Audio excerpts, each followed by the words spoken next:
Bienvenidos a este último video del especial de Halloween aquí en el canal de The Wild Dog. El día de hoy vamos a hablar de este personaje que se está convirtiendo de nuevamente en tendencia, del caníbal de Milwaukee, de Jeffrey Dahmer.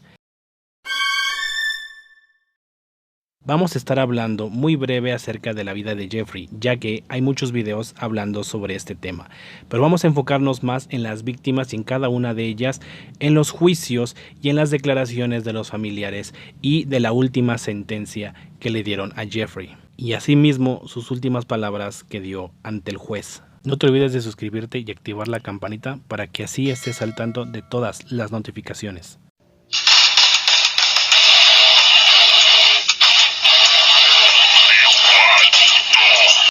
Jeffrey nació el 21 de mayo de 1960, hijo de Joyce Flint y de Lionel Dahmer. Desde niño fue curioso y con el gusto de llevar animales muertos a su casa, siendo un chico solitario pero bastante normal.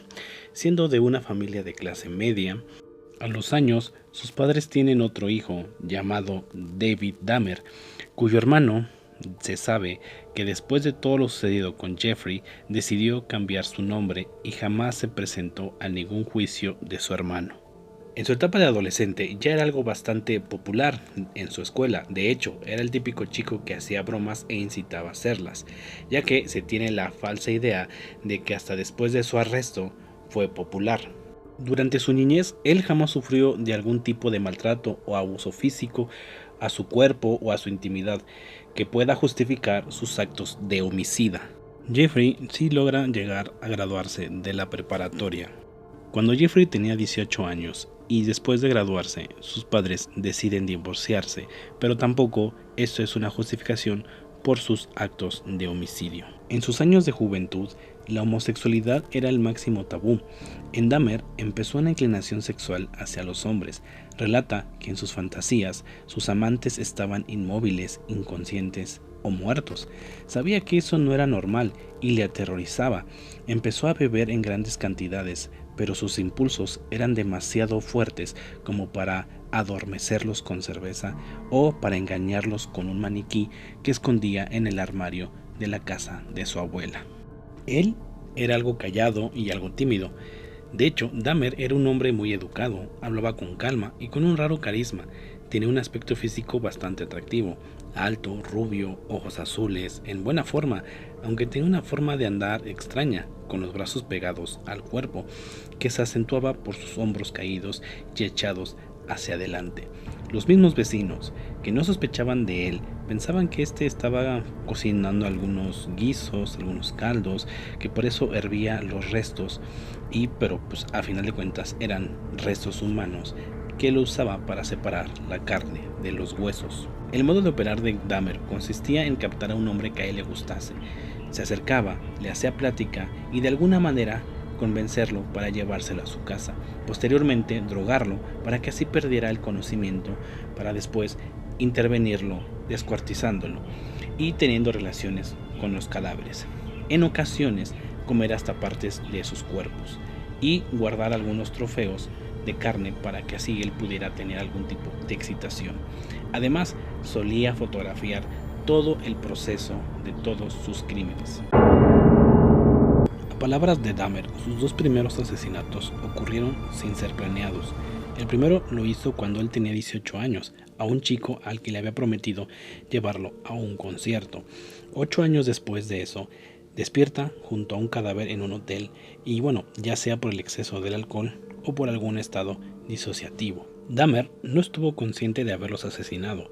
En adelante, cada vez ocurrían con más frecuencia sus impulsos de asesino. Cometió crímenes desde el año 1988 hasta el año 1991, en el cual fue detenido. Incluso Dahmer realizó su servicio militar, pero fue suspendido ya que estuvo haciendo actos ilícitos con un compañero suyo de habitación menor que él. Dahmer siempre dijo que le gustó un personaje de la saga de Star Wars del emperador Palpatine, que incluso llegó a comprarse unos pupilentes para parecerse a él. También veía demasiadas veces El Exorcista 3, ya que en la historia hablaba también de un asesino en serie. Dahmer estuvo arrestado por el acoso a un menor de edad. De hecho, era el hermano de una de sus víctimas, pero con anterioridad también había hecho actos ilícitos en una feria. A todo esto, Dahmer pudo haber sido detenido en numerosas ocasiones, pero la poca habilidad de la policía y la época racial en la que se encontraban en aquellos años, él pudo salirse con la suya varias veces. Incluso su vecina de Dahmer, Glenda Cleveland, hacía numerosas llamadas a la policía denunciando cosas extrañas de su vecino. Incluso una de ellas fue haber visto salir a un chico que decía que era menor de edad, pero nunca le hicieron caso. Jeffrey Dahmer fue detenido en julio de 1991. Confesó haber abusado sexualmente, matado y descuartizado a 17 hombres. Fue apodado el carnicero de Milwaukee. Reconoció haber realizado prácticas caníbales y necrofilias con los cuerpos. Su detallada confesión duró 6 semanas y ocupó 159 páginas. Dahmer se declaraba culpable con locura, demencia y pérdida de razón. No iba a volver a pisar la calle nunca más. Su reclusión se llevaría a cabo en una institución mental si ganaba el juicio. De lo contrario, estaría en prisión. Dahmer tenía que demostrar que tenía una enfermedad mental que le impedía diferenciar el bien del mal, pero sus declaraciones habían dado muestras de saber perfectamente lo que hacía y sus implicaciones legales y morales. Lo único que desconocía era de dónde provenía ese impulso, así que fue declarado culpable sin anegación. Incluso Dahmer se solía indignar cuando le llamaban racista, porque la mayoría de sus víctimas eran afrodescendientes. Quería dejar claro que no tenía nada contra los negros, y si mató y violó y torturó, etc., a hombres de esta etnia, fue simplemente porque eran los más numerosos en los bares de ambiente donde se movía, cuando su actividad asesina se desbocó. Él decía: no confundamos las cosas, llámenme de todo, pero racista no, por favor. A Dahmer lo sentencian a 15 cadenas perpetuas. Dentro de la prisión, la idea de que sus crímenes eran raciales lo llevó a ser blanco de un ataque de un afroamericano en una misa. Meses después, el 28 de noviembre de 1994, Dahmer muere a manos de Christopher Scarver, otro recluso que se encontraba en los baños aquella vez, donde lo asesina con la barra de pesas. Deciden conservar el cerebro en formol de Jeffrey para estudios, gracias a la aprobación de su madre, pero después su padre apela para que también el cerebro sea cremado. De hecho, el padre de Jeffrey saca un libro hablando de cómo es ser padre de un asesino. Los departamentos Oxford, donde Jeffrey vivía y donde realizó la mayoría de sus crímenes, fue demolido meses después. Al día de hoy, a la actualidad, sigue siendo un campo baldío donde no existe nada. A continuación, vamos a hablar cronológicamente de cada víctima de Dahmer, desde el primero hasta el último de ellos. El primero de ellos es Stephen Mark Hicks. Fue llevado por Dahmer a su casa con la condición de llevarlo a un concierto y golpeándolo con una pesa de mano, ya que el joven quería irse. Dahmer, al golpearlo y no saber qué hacer, decidió terminar con su vida estrangulándolo, y sus restos los puso en un microondas para que sus huesos los pudiese quebrar fácilmente y esparcir sus cenizas en el patio.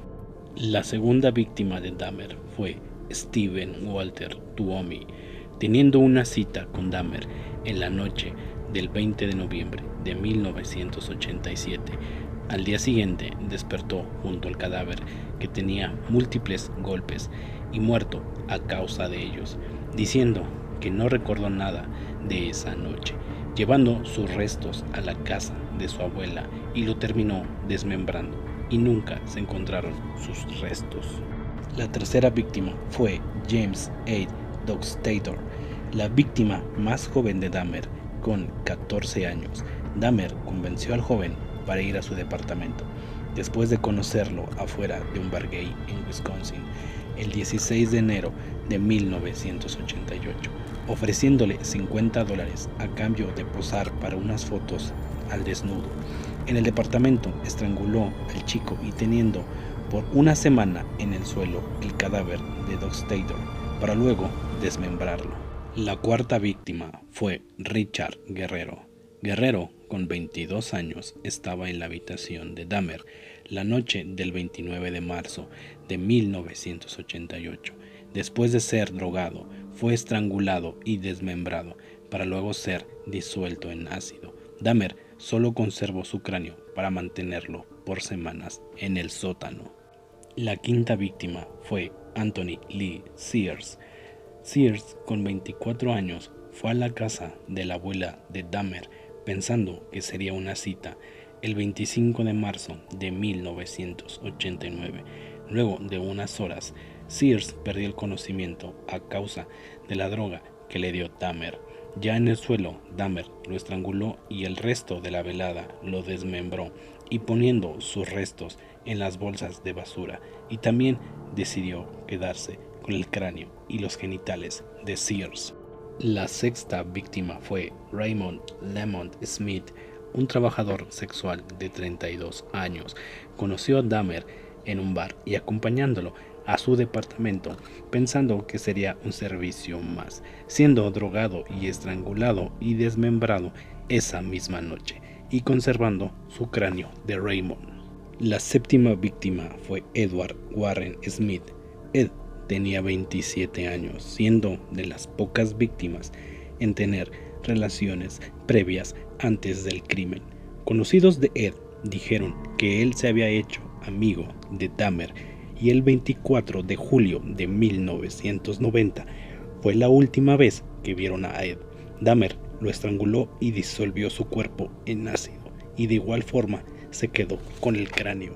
La octava víctima fue Ernest Márquez Miller, estudiante de baile de 22 años. Conoció a Dahmer en una librería el 2 de septiembre de 1990. Dahmer lo invitó a su casa para pasar el rato. Una vez ahí, Dahmer cortó el cuello de Miller y lo dejó desangrar y llevándolo a su bañera para luego desmembrarlo.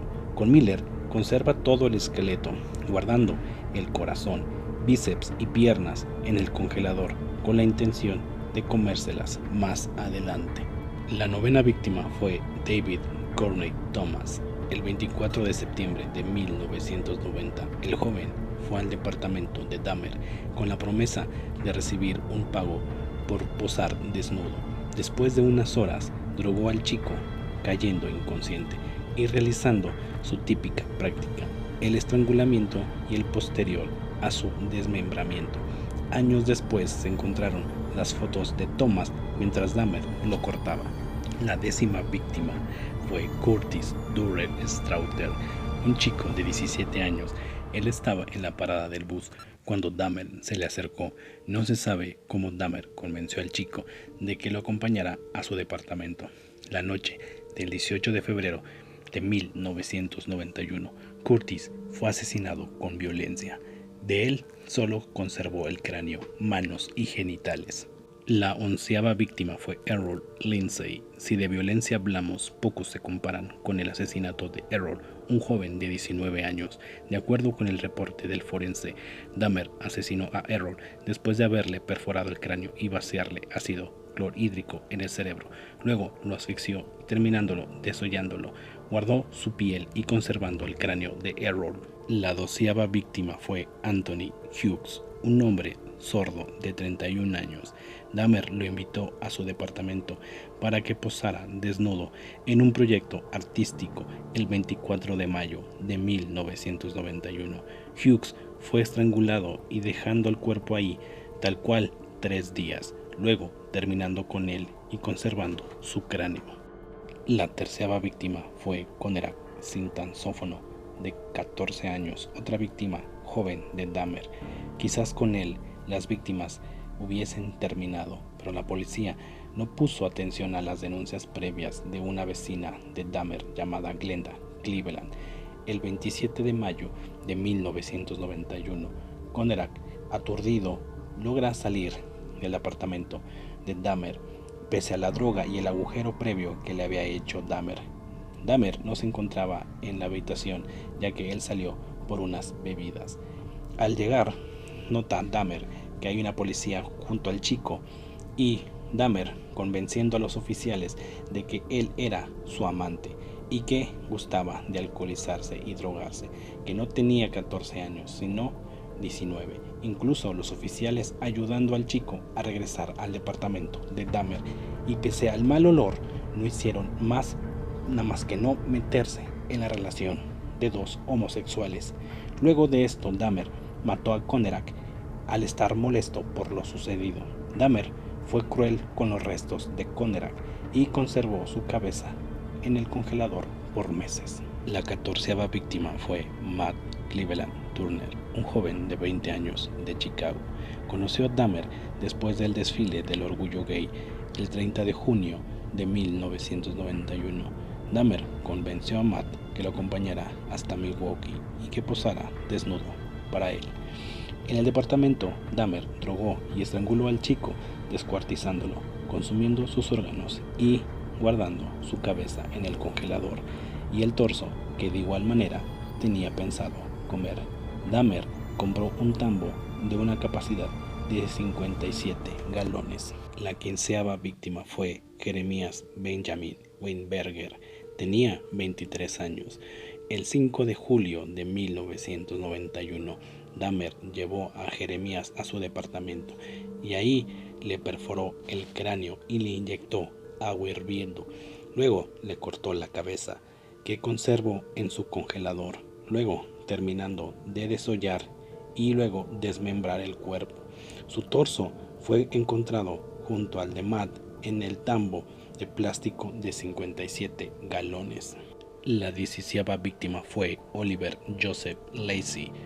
Un chico de 24 años acudió al departamento de Dahmer con la típica promesa de un pago a cambio de unas fotos al desnudo, siendo drogado y todo lo demás. Esto en la noche del 15 de julio de 1991.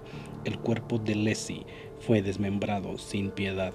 La cabeza y corazón fueron puestos en el congelador, mientras el resto fue guardado por Dahmer para hacer un altar que tenía en mente y realizarlo con los restos de sus otras víctimas. La 17ª y última víctima de Dahmer fue Joseph Arthur Bradewoft, de 25 años.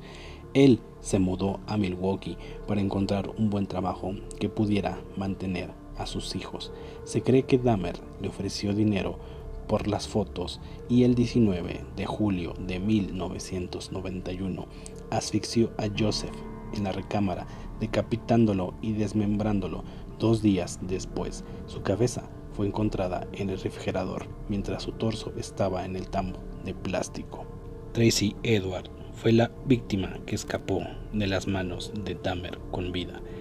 Él en ese entonces tenía 32 años. Él estaba en un bar con amigos cuando un hombre extraño se les acercó y ofreciéndoles cervezas a cambio de unas fotos al desnudo. Tracy decidió ir con Dahmer y al entrar al departamento se percata del extraño olor a podrido. El escenario no era muy cómodo, con una pecera en la sala, una televisión vieja con una casetera, fotos y pósters de hombres y un tambo azul adornando el cuarto. En algún punto de la noche del 22 de julio de 1991, luego de que Dahmer le colocara unas esposas y de contarle sus intenciones asesinas y caníbales, Tracy logra escapar del departamento de Dahmer, encontrando una patrulla en las cercanías y llevándolo de nuevo al departamento de Dahmer por las llaves de las esposas. Un oficial, al entrar al cuarto de Dahmer y en el cajón del buró encontrando la llave y las múltiples fotos de sus crímenes, y siendo arrestado esa misma noche. 3 años y 17 víctimas después, terminó la carrera de Jeffrey Dahmer.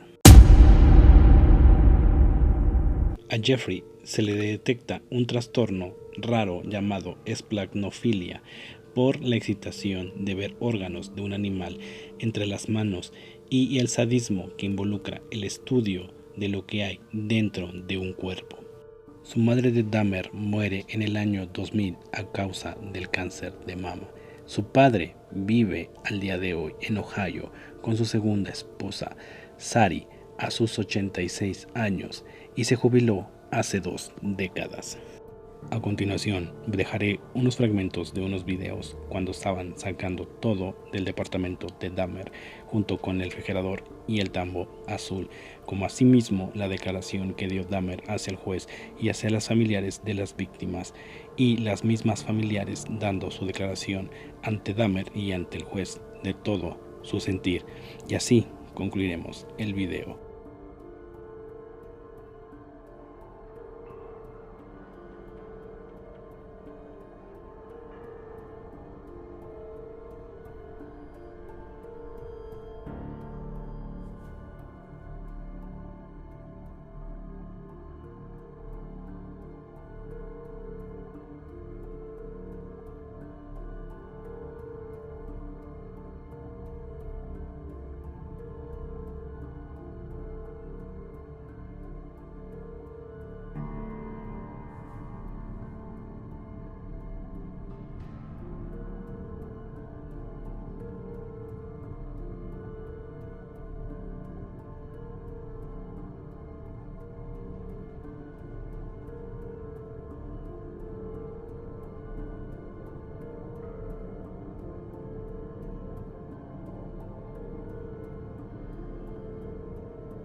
Your Honor, it is over now. This has never been a case of trying to get free. I didn't ever want freedom. Frankly, I wanted death for myself. This was a case to tell the world that I did what I did not for reasons of hate. I hated no one.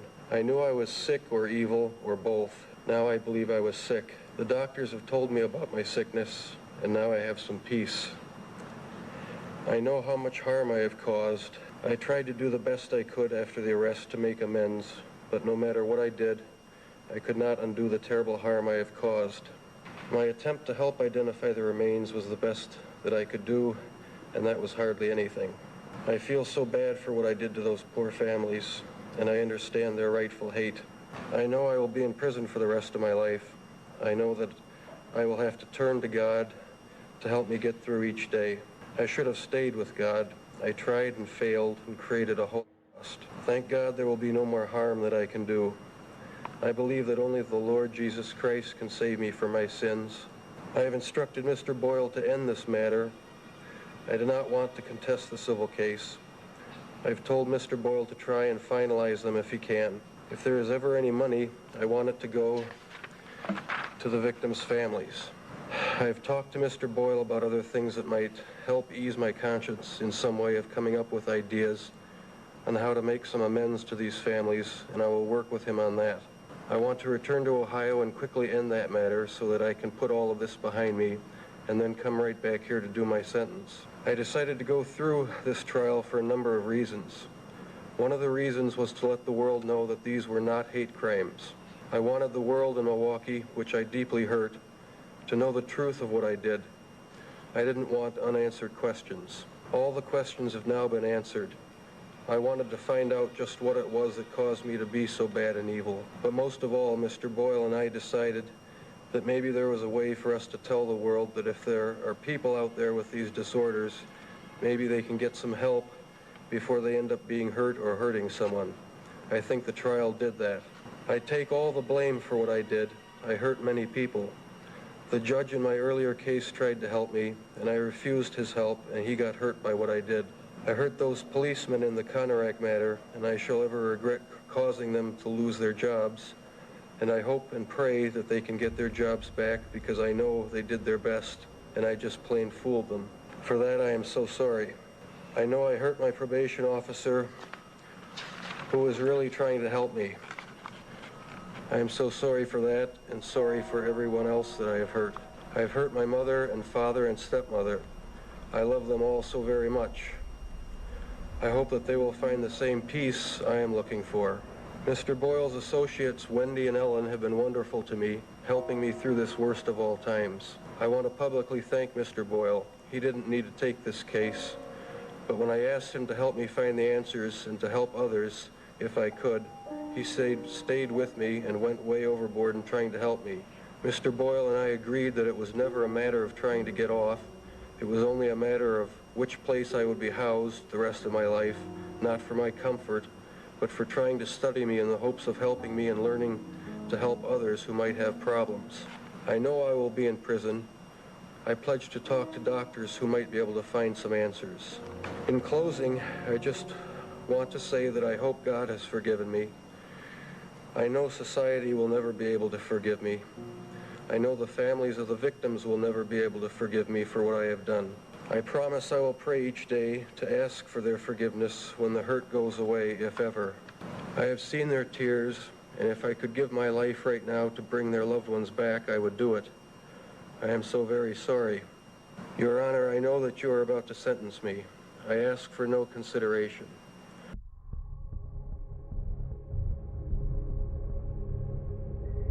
Shirley Hughes, and I'm Tony Anthony Hughes' mother.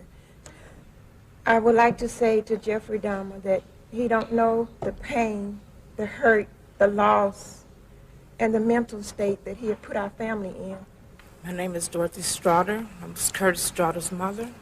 I didn't have nothing prepared to say. It's just a few things that I would like to say. You took my 17-year-old son away from me. I'll never get a chance to tell him that I loved him. I'd have a chance to tell him that I loved him the last time I saw him, which will be a year tomorrow. I'm a J.W. Smith, brother of Edward Warren Smith. Edward Warren Smith tried to be Jeffrey Dahmer's friend. As a result, he lost his life. Mr. Dahmer, Eddie's gone now, the victim of your senseless killing. Where do we go from here? We ask ourselves, why did this happen to a person like Eddie? My name is Inez Thomas, and I'm the mother of David Thomas. You know, I don't understand how a person could really harm a person and to say that, well, I did this because he wasn't my type. Well, if everybody go around doing something to somebody because they're type, this would be a sad world today. And I just feel that this man should never be able to walk the face of earth or to be able to harm anyone else again. Good morning, Honor. My name is Donald Bradoff. For the Bradoff family, as much as love in our family close, my mother gave 5 beautiful kids. We lost, he destroyed the baby of the family, and I hope you go to hell. I love this world. You guys did a wonderful job. Bottom of my heart, thank to God, I got a lot of strength. Thank you all. God bless America.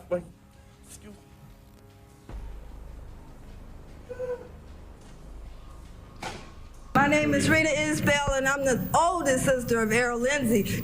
Whatever your name is, Satan, I'm mad. This is how you act when you are out of control. I don't want to ever see my mother have to go through this again. Never, Jeffrey. Jeffrey, I hate you, mother. This is out of control. Don't Jeffrey, I kill you. Jeffrey, look at me, motherfucker. I can kill you. What's your name, fast? I can kill you.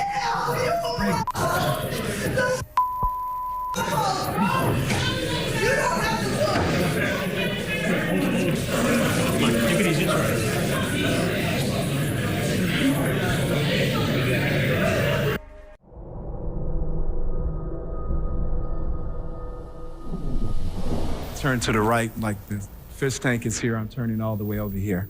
You turn to your right to look at it? To look at the fish tank, right. And when that happens, what happens to you? All of a sudden, a handcuff and a knife is pulled on me. Yeah. Handcuff is placed on your body? Where? On my left wrist. And you see a knife? Yeah, yeah. What'd you do? What'd you say to him? I asked him what the problem was, that it's not necessary to do this, What'd he say? He told me at that point if I wouldn't do what he said, he would kill me, yeah. What did you do when you got in the bedroom as he's holding on to the cuff and the knife? What did you do? Studied us talking, trying to be friends with him, Did you remain standing? Did you sit down? He made me sit down at that point. We both sit on the bed. Was it at the foot of the bed, side of the bed, head of the bed? Maybe halfway between. Did that room have a TV set in it? Yes. Was there anything going on the TV? Yeah, the Exorcist movies was playing at that time. Did you observe him watching the movie and how he would react to the movie? Right, he would like just start rocking back and forth when he, certain parts of the movie or whatever. You have to say, what did he say, madam? It was like chanting in certain times and rocking back and forth. Right? Okay, did you and he move off of the bed at any time? Yes, he wanted me to lay flat down, stomach down on the floor at that time. He kind of laid across me, put his head across my chest at that point. What was he doing with his head? Pardon me? What did it appear to you he was doing with his head? What was he trying to do? Like he was listening to my heart, because at a point he told me he was going to eat my heart at that point.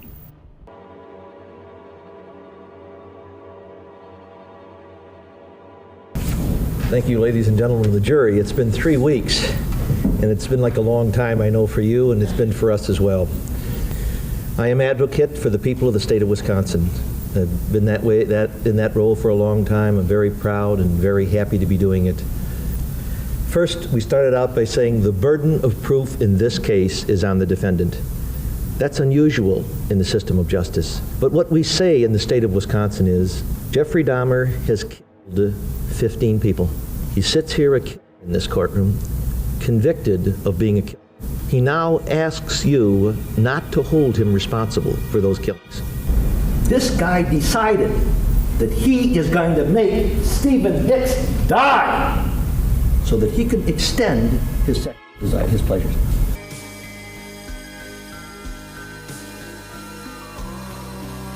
The court will impose a mandatory life sentence plus an additional 10 years on the habitual criminality.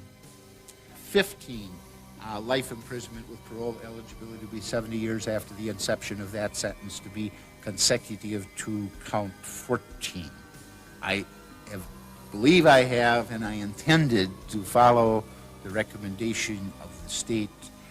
I could have said something different which would have had the same impact. I really see nobody gains anything by just to say more and more years. The important point is that the sentence is structured in such a way that this defendant will never again see freedom. Si te gustó este video, por favor, dale manita arriba y compártelo con todos tus amigos para que sí se enteren quién fue Jeffrey Dahmer, el carnicero de Milwaukee. Si tienes algo más que agregar a este video, déjalo en la sección de comentarios. Y así concluye el primer especial de Halloween aquí en el canal de The Wild Dog.